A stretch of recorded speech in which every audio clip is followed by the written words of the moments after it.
anu podcast biasa aja, Sa. Halo semuanya, kenalin aku Biel dan hari ini aku bersama mama aku. Di sini aku mau nanya-nanya beberapa pertanyaan yang selama ini mungkin belum tersampaikan dan ini adalah kesempatan untuk ngobrol dari hati ke hati nih bareng mama. Oke, pertanyaan pertama nih, Ma. Mama sama Abah tuh udah berapa tahun pernikahan sih? Nikah 6 April 2001, jadi 23 tahun ya. Wow, 23 tahun. Lama juga ya. Anak pertamanya udah gede. Iya, kamu umur berapa? Tahun ini 22. 22. Kemudian adik 17. nomor 2 sudah 17 tahun, kelahiran tahun 2006. Yang nomor 3 udah 2010 tuh. Berarti 14 ya? kelahiran 2010. Terus ada yang 4 tahun, 5 tahun sama 2 Enggak, 6 tahun. 6 tahun. 6 tahun Ya. bulan Juli. Oke, baik. Yang terakhir 2 tahun setengah. 2 tahun setengah. Ada berapa? Kamu punya adik berapa? 4. 4. Jadi 23 tahun pernikahan sudah Punya 5. Ada rencana nggak sih punya anak sampai 5 sebenarnya? sampai 5. Membayangkan sampai 3 pun kemarin di perjalanan waktu enggak. Tapi itu namanya anak itu kan rezeki yang ya dikasih. Alhamdulillah. Alhamdulillah berarti dikasih rezekinya banyak ya sampai 5. Iya, rezeki kita kan di anak. Mungkin ke pertanyaan selanjutnya nih, Ma. Ada nggak sih hal dari diri Mama sewaktu masih muda yang Mama korbankan untuk pernikahan? Jadi hal-hal sebelum Mama nikah nih yang Mama korbankan untuk pernikahan. Cerita waktu muda tuh sebenarnya Mama cita-citanya menikah muda. Oh iya, Menikah di cukup usia, ketika sudah sarjana, menikah, punya anak, membina keluarga.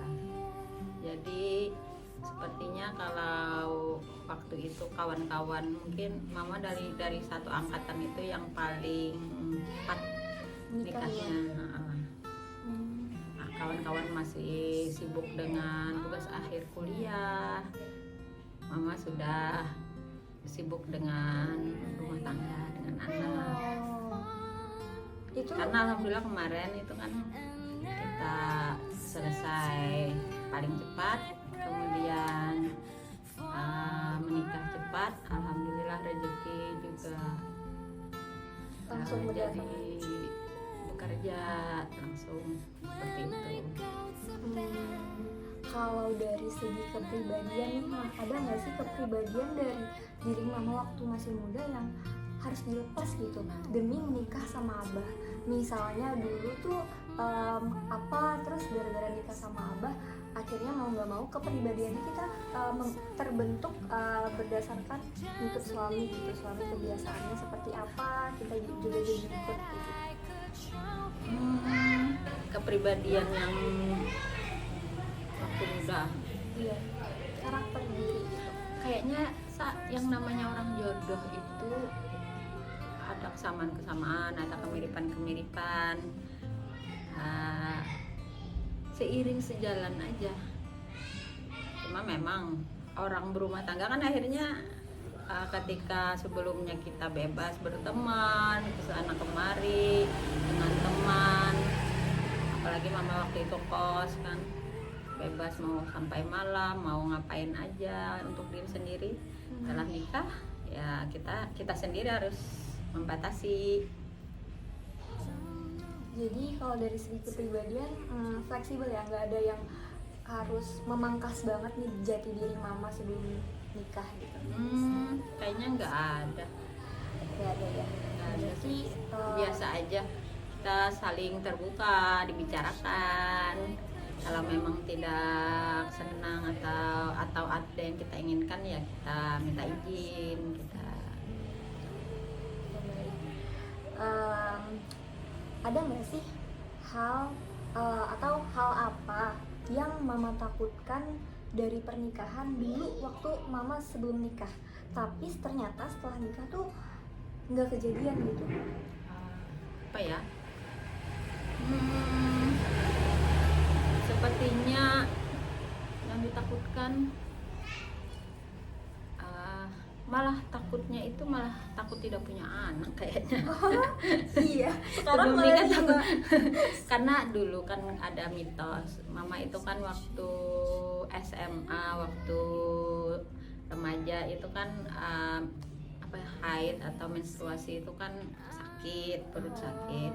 Jadi ada mitos kalau sakit perut waktu menstruasi, kata orang-orang tua itu sulit melahirkan. Ternyata setelah menikah malah 1, 2 sampai 5. Ini nih ya namanya anak keempat, itu anak ke 5. Nia kalau mau duduk di tengah aja nah. Mau ini mah Tapi perusahaan boleh lanjut lagi mah. lanjut. Tadi frekuensi waktu apa sih namanya pasangan baru gitu, pasutri baru, frekuensi berantemnya itu sering atau Sering lah. Kan masing-masing beradaptasi, masing-masing rada-rada terkejut dengan dulunya kan kita nggak tahu sifat atau nggak tahu kan, tiba-tiba aja kita hidup dengan orang yang baru, pasti adalah hal-hal yang mungkin tidak sejalan lah atau tidak sependapat lah ya, biasa. Cuma berantemnya ya tataran wajar lah, jangan terlalu diambil hati, jangan terlalu lama, kita sendiri yang mensikapinya. jadi apa nih tips Awas. tips bertahan lama dari Tips bertahan lama, iya saling dalam hubungan gitu? saling memahami, saling pengertian antara satu sama lain.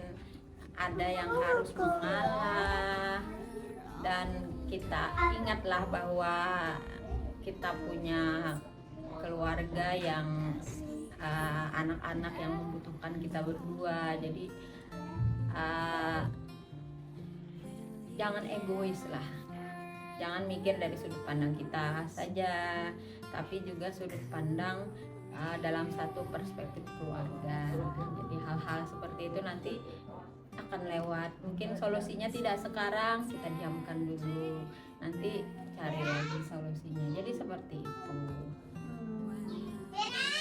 Jangan terbawa emosi. Ketika kita emosi, jangan dua-duanya emosi, harus diamlah salah satu. Jangan lari juga dari masalah. Ya kita hadapi sama-sama lah kalau ada masalah. Pertanyaan selanjutnya nih, sampai sekarang mama masih ada rasa cinta nggak sih ke abah sampai saat ini gitu? Cinta Udah 23 tahun. Cinta itu kalau didefinisikan cinta itu tidak pernah hilang. Tambah lagi sayang, kan namanya juga berkeluarga. Berkeluarga harus ada kasih sayang. Kalau cinta, kalau definisinya cinta semacam nafsu, emosi, ya tidak sampai seperti itu lagi kan, karena kita bukan anak-anak remaja yang dimana nafsu menguasai, setan mungkin bermain di belakang. Ini kan perjalanan rumah tangga, artinya harus dilimpahkan kasih sayang. Cinta itu ya tidak bagian dari kasih sayang kan. Berarti masih ada dong rasa cinta, rasa sayang gitu ke suami. Haruslah ada.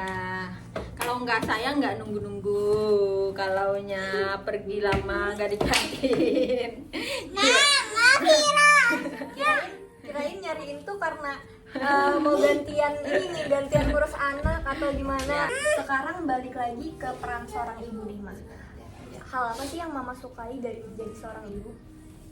Ya, menjadi seorang ibu itu adalah kesempurnaan. Ya kita bisa memainkan banyak peran. Kadang kita jadi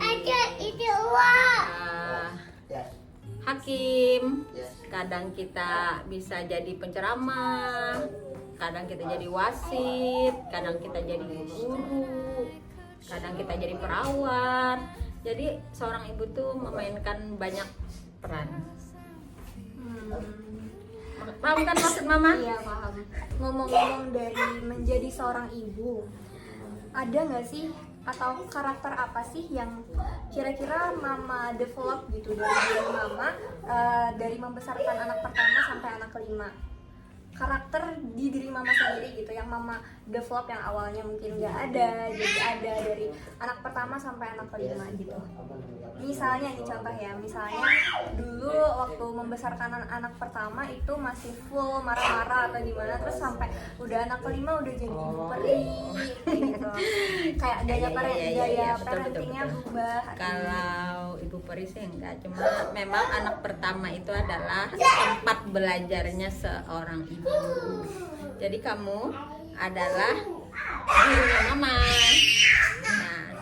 Nah, artinya waktu itu belajar bagaimana ternyata anak-anak makin kesini itu beda zaman lah dengan kita zaman anak-anak dulu. Kadang-kadang mama banding-bandingkan waktu mama masih sekolah, masih anak-anak. Itu sering banget sih. Ternyata memang makin kesini akhirnya mama udah berpikir sudah tidak terlalu ini lagi, anak tidak terlalu di-create sesuai kemauan mama. Jadi gini contohnya, dulu kan Salsa sering nih belajar sama mama ajarin, mama harus punya target ngajarin Salsa, harus bisa berapa soal, harus bisa ini. Kemudian ketika zaman itu Salsa mau mainnya harus jam segini sampai jam segini. Kemudian ya ada target-target lah, atau maksud mama standar untuk anak. Ternyata makin mama pasang target, makin pasang standar, Salsa makin berontak, makin sulit diatur, makin mama ngatur makin sulit diatur. Akhirnya yang kedua, ketiga, ternyata anak-anak itu ya gak bisa lah terlalu dipasang standar sesuai keinginan kita. Akhirnya mama makin belajar bahwa ya dibebaskanlah sesuai kemauannya, apa sih keinginannya silahkan. Yang penting kita bisa memantau, bisa mengarahkan, jadi seperti itu Salsa. Hal itu tuh mama sadari waktu anak keberapa sih? Anak kedua masih menerapkan kayak gitu juga, atau udah dari anak pertama hasilnya begini langsung ubah gitu? Kayaknya di anak kedua tuh sudah mulai longgar lah mama, karena ya memang masih ada lah sedikit pengaruh-pengaruhnya, tapi sudah mulai agak berkompromi dengan kemauan anak. Karena mungkin gini, waktu pertama itu kan ingin menetapkan standar yang tinggi, harapannya yang tinggi, harapan dari orang tua kan tinggi pada anak, apalagi anak pertama. Berharap anak ini baik, kan kita takut nih jerumus kemana atau pergaulannya seperti apa. Akhirnya kayak Salsa tidak mama bolehkan jalan malam, kan itu karena mama takut juga macam-macam informasi dan lain sebagainya. Akhirnya ya semakin kesini kan kita memberi kepercayaan penuh dengan anak asal bisa bertanggung jawab. Tadi kan ini ya, ingin yang terbaik untuk anak-anaknya, pendidikan terbaik juga salah satunya. Nah, sebagai orang tua gitu, gimana sih cara mama sama abah memberikan pendidikan yang terbaik kepada anak-anaknya? Apalagi pendidikan itu kan mahal ya, terus anak juga ada 5, terus anak dari anak pertama sampai keempat juga kan sekolahnya di sekolah yang bagus, SD swasta Islam gitu, yang lumayan lah. Gimana sih cara mama mungkin bekerja atau mengatur keuangannya gitu sama abah? Oh ya, gini, kita berdua kan walaupun mama abah ini kan dikatakan orang mampu enggak juga, karena kita kan hanya sebagai pegawai negeri lah istilahnya. Dari zaman dulu yang gaji seberapa, kita sebagai guru kan hanya berapa gaji dengan menghidupi. Tapi sekarang sih nggak terlalu banyak lah, nggak terlalu, maksudnya kita bukan orang yang berkelimpahan atau berkelimpahan rezeki, tapi dengan dititipi anak yang banyak itu kalau dihitung-hitung dengan biaya, kita kan harus memberikan pendidikan terbaik, pendidikan yang baik dasar. Kalian kan di SD yang baik, mama sekolah kan semuanya sama SD-nya dengan biaya masuk yang lumayan, kemudian biaya bulanan juga lumayan. Itu kalau dihitung-hitung, kalau di total tidak mungkin lah gaji kami berdua ini sanggup lah membiayai kalian semua. Ada yang kuliah, kemudian kuliahnya juga di tempat yang bagus, kemudian ada yang sekolah dengan biaya bulanan yang lumayan. Kalau di total, kalau kamu pakai kalkulator dihitung jelas nggak cukup. Tapi kita bukan pakai kalkulator kita, tapi kita pakai kalkulatornya Allah Ta'ala. Ada cerita nggak sih yang berkaitan tentang hal yang tadi mama bilang itu, misalnya lagi titik terendah nih dalam kehidupan pernikahan atau dalam ekonomi, tapi harus bayar apa, tiba-tiba apa gitu, ada nggak pernah terjadi? Ini ceritanya tentang adikmu itu yang sekarang sedang di Amerika itu kan, ceritanya dia setelah seleksi beberapa kali, seleksi dari tingkat chapter, kemudian tingkat regional itu 2 kali rasanya, chapter, administrasi dulu, tes administrasi, kemudian sampai wawancara di regional di chapter itu, kemudian sampai nasional, sampai internasional kan lolos, satu-satunya mewakili chapternya Kalimantan Selatan, Kalimantan Tengah itu kan dia terpilih. Kemudian dia tinggal pemberangkatan. Nah, dia tidak bisa berangkat kalau dia tidak ada di sana host fam atau keluarga asuh yang menampung. Jadi ini kan cita-citanya dari kecil kan, kamu tahu nih, dia begitu inginnya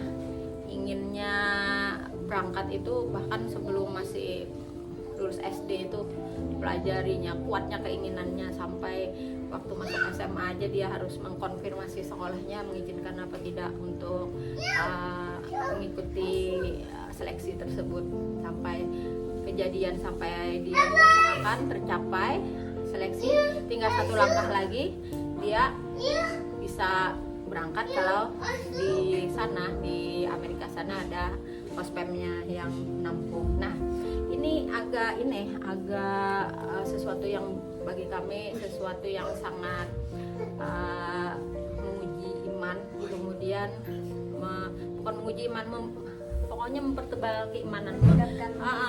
Betul-betul bahwa kami merasakan itu bantuan Allah Ta'ala, bantuan yang maha kuasa yang tidak kelihatan itu seperti ini.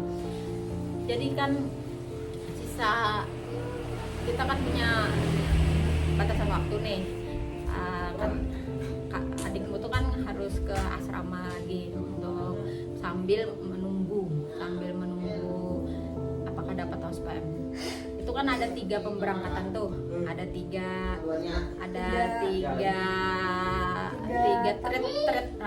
tahap pemberangkatan, kloter lah ya. Kloter. Nah, kloter pertama itu sudah memberangkatkan sekitar mungkin 70% lah dari peserta yang lolos seleksi itu kemarin. Jadi waktu itu dia sebelum namanya orientasi nasional lah, sebelum pemberangkatan itu kan dipanggil semua sekitar 3 hari atau di Jakarta sana kan semuanya ke sana. Nah, sebelumnya itu yang sebelum pemberangkatan orientasi itu sudah ada ketahuan nih yang bisa berangkat ataupun yang belum bisa berangkat. Jadi Nadira adikmu itu masuk yang tidak bisa berangkat karena belum dapat hospem. Itu sekitar bisa berangkat lah satu kloter pertama itu kemarin. Lalu karena dia belum dapat hospem, dia pulang lah. Masih ada 2 tahap lagi pemberangkatan, kan dia berharap mungkin jaraknya itu sekitar 2 minggu dari waktu pemberangkatan pertama itu 2 mingguan, ada pemberangkatan kedua.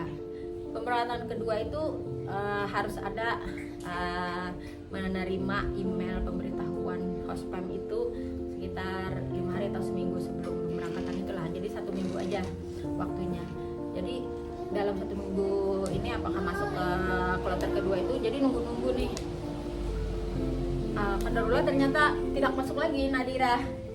Itu anak-anak yang tersisa itu hanya sekitar berapa lah, 12 lah dari sekitar 50 berapa yang 60-an yang ini yang berhasil.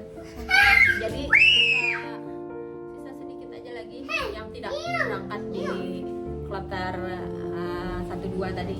Kedua sudah berangkat. Sisa kloter terakhir. Nah, kloter terakhir ini ada batas waktu sekitar 10 hari atau berapa gitu. Nunggu kan, nunggu. Kalau kejadian dia tidak dapat hospem waktu itu, kalau tidak dapat berarti maka dia gagal ikut pertukaran pelajar, maka mimpinya terkubur lah. Dia tidak bisa mengikuti, tidak mungkin. Kenapa tidak mungkin? Karena dia sudah usianya sudah kelas itu sudah naik ke kelas 12 dan tidak ada kesempatan lagi. Jadi gini, sisa beberapa hari sekitar dalam 2 minggu menunggu itu, ya 2 minggunya mungkin sekitar 10 harian aja. Kan namanya itu kan tayang di web nih, di web AFS itu kan ketika masih tayang seperti kita di ada pembelajaran aplikasi-aplikasi jual beli online kayak gitu kan, ada barang tayang itu kan masih available. Itu ketika namanya sudah hilang berarti mungkin sudah ada tanda-tanda ada hospem yang ingin menerima.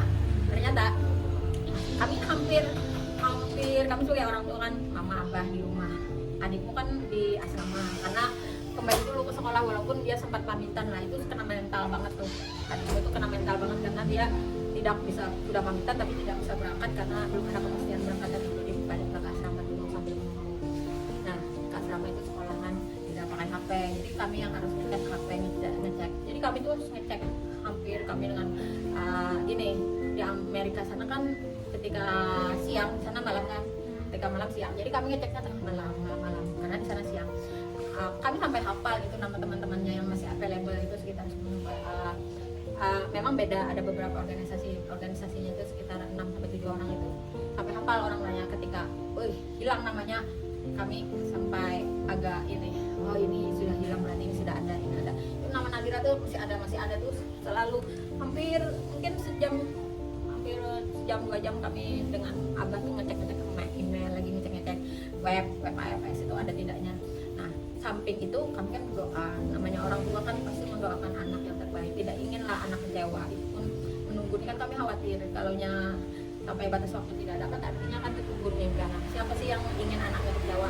Jadi kami dengan abah itu ya dengan berbagai cara lah.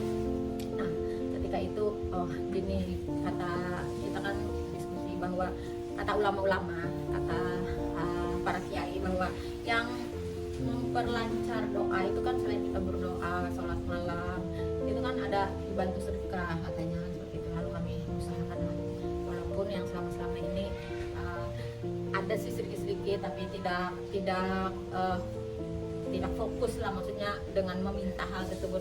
Lalu kami coba dengan hal tersebut. Kami coba ketika itu, ini kejadian loh. Ini agak merinding mama ceritanya gini.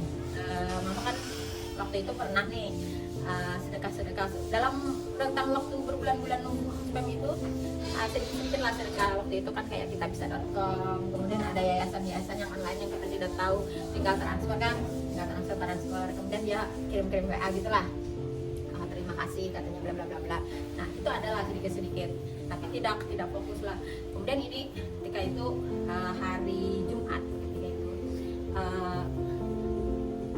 tiba-tiba aja yang pernah ngirim WA, yang pernah lah ada catatan nomor yang pernah mama kirim nih, itu ngirim WA ke mama ini, yayasan, sebuah yayasan yatim di Bogor itu mama pernah beri, kemudian dia ngirim lagi gini bunyinya, mungkin Ibu Desi sibuk pagi tadi tidak sempat, ini kalaunya sibuk jadi tidak sempat, kami kirim lagi kalau mau bersedekah ini bla bla bla.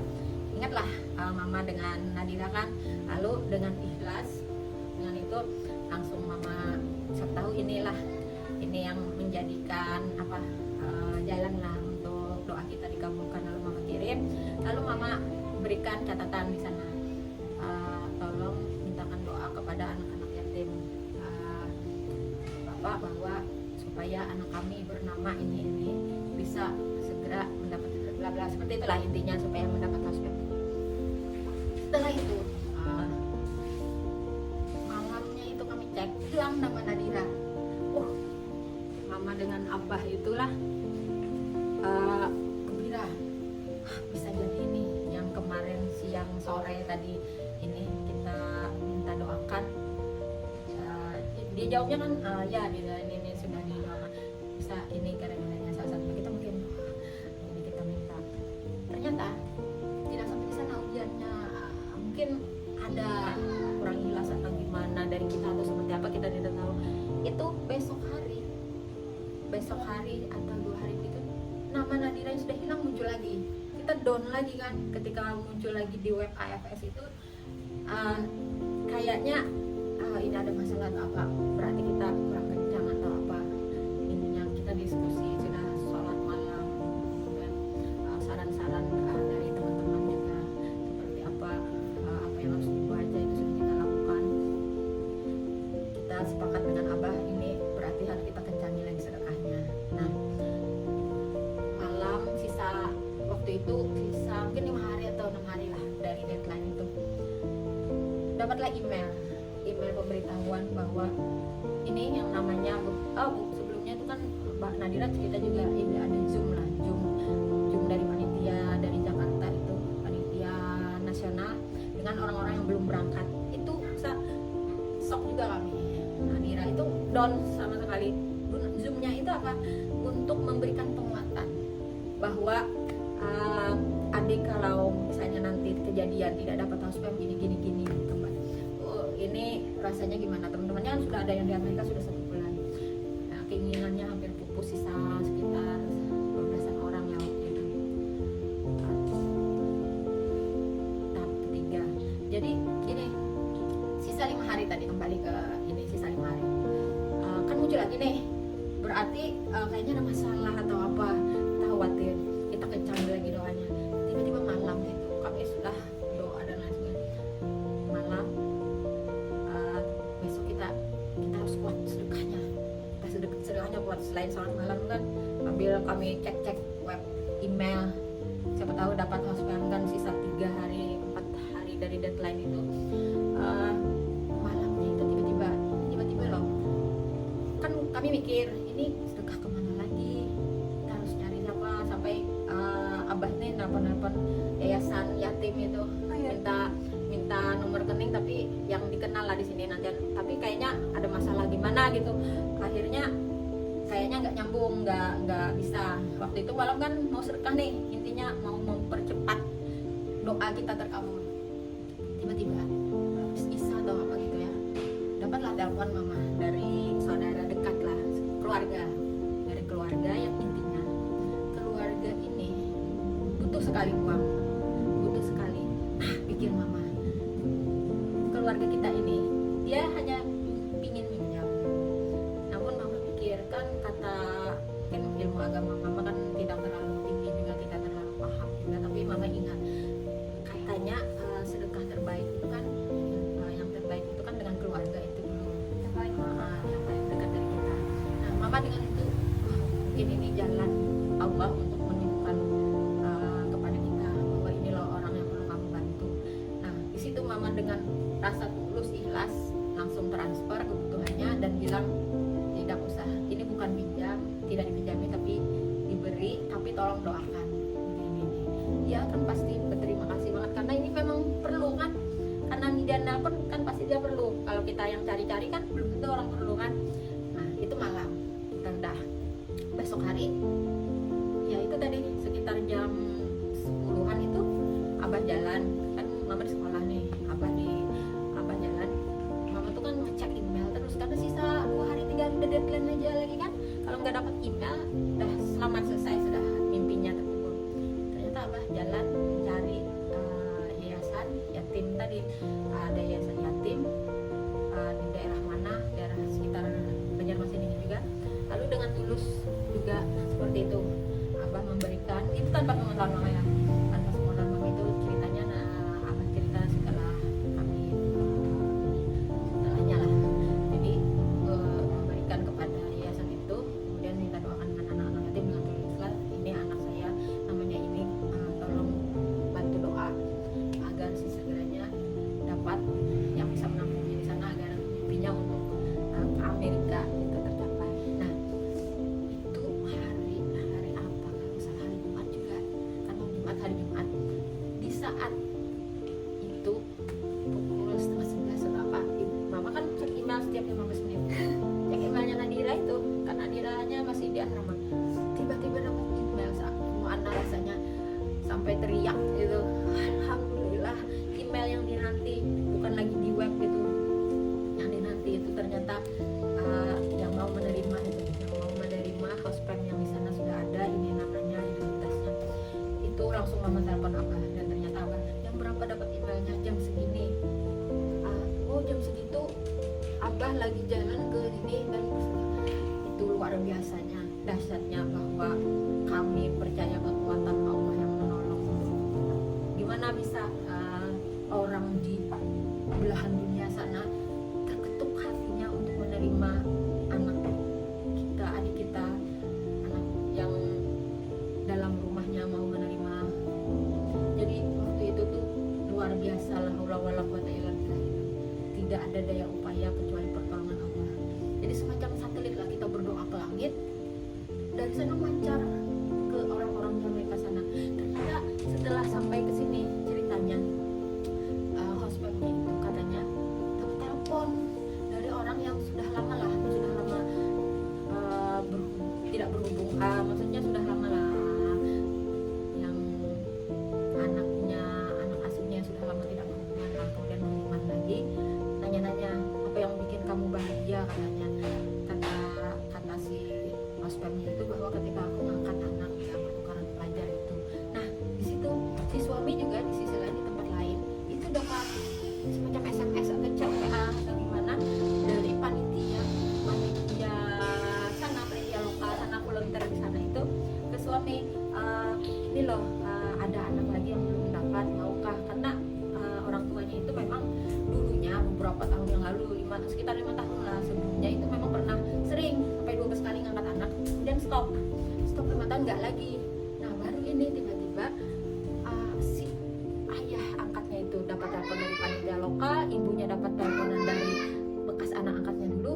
Itu kira-kira siapa yang bisa menghubungkan, kok bisa dengan waktu yang hampir bersamaan? Jadi pasti ada Sang Maha Kuasa yang ngatur ini gerakan hatinya, karena orang tua itu kan kalau cuma satu tergerak tidak bisa mengatakan dua-duanya. Jadi ini dapat telepon, ini dapat telepon. Jadi seperti itu ceritanya. Setelah jauh ke sini kan kita saling berhubungan, berkomunikasi dengan orang tua angkatnya, kemudian kita kembali bahwa oh ternyata kita percaya bahwa begitu besar kekuatan doa orang tua dalam keberhasilan anaknya.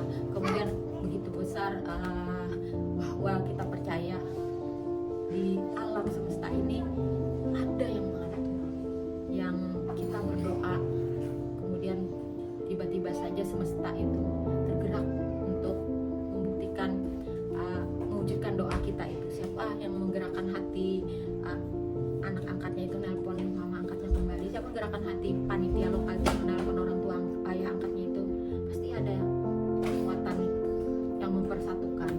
Jadi seperti itu, mama anggap itu kayak satelit, kita doa ke atas kemudian dipancarkan lagi ke orang-orang di sana. Jadi seperti itu kita bantu dengan doa. Jadi pelajarannya bahwa sebagai orang tua kita ini doa orang tua itu betul-betul sangat berperan, sangat mempengaruhi, dan itu yang membuat anak-anak itu berhasil. Jangan lupakan seperti itu. Masya Allah, sampai nangis dengarnya. Ini pelajaran buat orang tua muda di sana. Doakan anak-anaknya yang terbaik, berikan yang terbaik untuk anak-anak kalian, usahakan yang terbaik. Insya Allah lakukan hal-hal baik untuk orang-orang sekitar kita. Insya Allah kita akan ditolong dari banyak sisi. Kalau tadi itu pesan untuk orang tua di luar sana, sekarang terakhir nih Ma, apa pesan Mama untuk anak-anak Mama kalau yang ingin Mama sampaikan ke Elsa, Nadira, Fawas, Rania, dan juga Firas? Buat anak-anak mama, Asa, Nadira, Pawas, Rania, Firas, kalian itu kan bersaudara. Pastilah tidak ada namanya bekas saudara.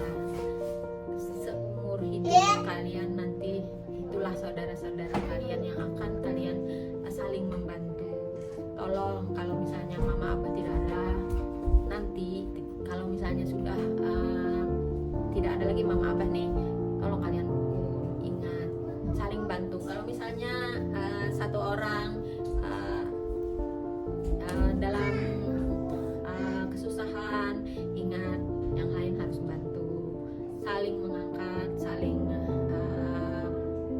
harus itulah erat lah. Jangan, persaudaraan tuh harus erat, jangan harus rukun, intinya rukun sesama saudara. Walaupun di mana-mana nanti kalian berada, ada yang di mana nasibnya tidak tahu kan seperti apa nantinya. Mama Abah sudah memberikan semua yang terbaik yang kami bisa. Tinggal kalian, nasib kalian seperti apa, takdir kalian seperti apa nantinya. Mama Abah tidak bisa memberikan warisan harta yang banyak, warisan yang besar, karena kalian tahu seperti apa kondisi Mama Abah. Tapi kalian sudah diberikan pendidikan terbaik, insya Allah. Nah, tolong jaga persaudaraan, rukun saling membantu. Adik dijaga, buat kakak-kakaknya, buat adik-adiknya hormati kakak-kakaknya. Setiap ada permasalahan dibicarakan, cari solusinya. Oke, terima kasih Mama atas waktu cerita dan jawaban-jawabannya. Sekarang mungkin sudah saatnya untuk mengakhiri video podcast kali ini. Ucapannya buat Mama Abah. Terima kasih Mama Abah. Happy anniversary ya. Happy anniversary. Ma, emangnya Abah kemana? Ada bertapas. Bye bye. Semoga dapat pelajaran.